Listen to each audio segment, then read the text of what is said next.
I didn't sleep last night. After I posted my last update, the howling outside my house kept going for almost an hour. I stayed in my room with the lights off, watching through the blinds. At first, I couldn't see anything, just the street, empty. Then my phone camera picked up something when I zoomed in.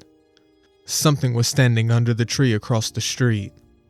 At first, I thought it was just a shadow, but shadows don't move, and this thing was breathing.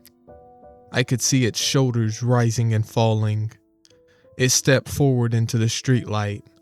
I wish I never looked. It wasn't a person. The shape of its body was wrong. It stood upright like a man, but its back was hunched forward and covered in long black fur. The arms hung too low, almost touching the ground, and behind it was a long tail dragging across the pavement. The head looked almost like a giant bear cat, except the face was twisted into this permanent smile. Its eyes reflected the streetlight in a yellow glow. Then it did something that made my stomach drop. It tilted its head, like it was curious, like it knew I was watching, and then it laughed. The same sound I heard in Ravanooke, that horrible coyote-like laugh, except this time, I could hear something else mixed into the noise. Other voices, more of them, from the trees behind my house. I grabbed my phone and started recording, but when I looked back at the window, the thing was gone. Just gone. I thought maybe I imagined it. Maybe stress was messing with my head, but then my phone vibrated. I had a notification. Someone sent me a private message after reading my post.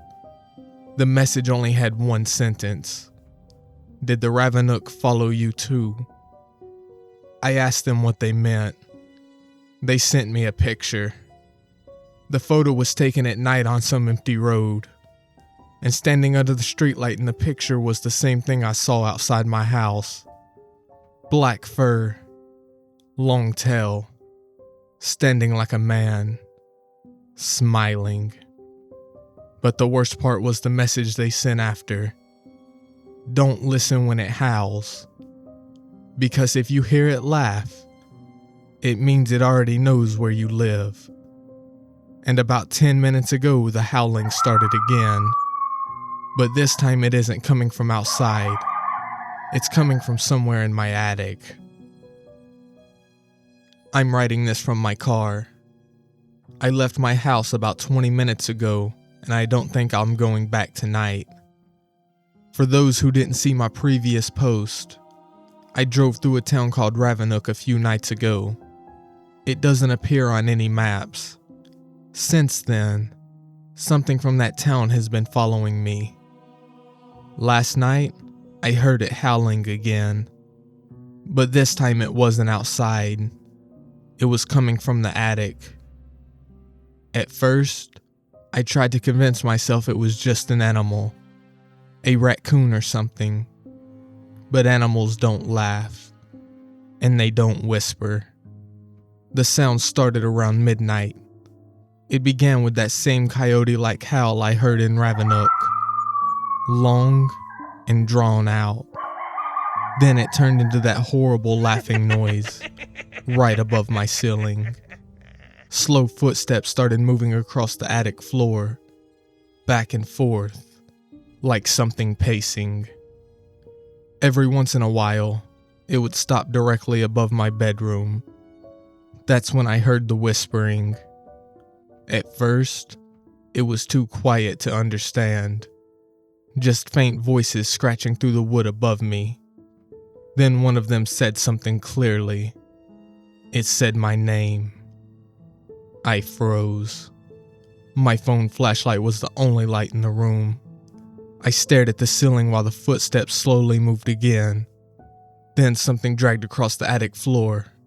Something heavy, like a tail. I wish I was joking about that. After a few minutes, the pacing stopped. Complete silence. I thought maybe it left somehow. Then I heard something else. The attic door slowly creaking open in the hallway. That door hasn't been opened in years. I could hear the ladder unfolding, one step at a time. Wood scraping against wood. Something was climbing down. I grabbed my keys and ran. I didn't even look back. I just ran out the front door and got into my car. But when I backed out of the driveway, my headlights pointed at the roof of my house. And that's when I saw it. Something was sitting on the edge of the roof, watching me. The streetlight caught its eyes. Yellow. Reflective. The shape of its body looked exactly like what I saw outside my house the other night. Except now, I could see it more clearly. Black fur, long arms, and that same huge tail hanging over the edge of the roof. It tilted its head when the headlights hit it. Then it laughed again. That horrible Ravanooke laugh. But this time I noticed something else. There were more silhouettes standing behind it on the roof. At least 4 of them. And they were all laughing. I think they followed me here. I think they're trying to bring me back to Ravanooke. And the worst part is something I just realized while writing this.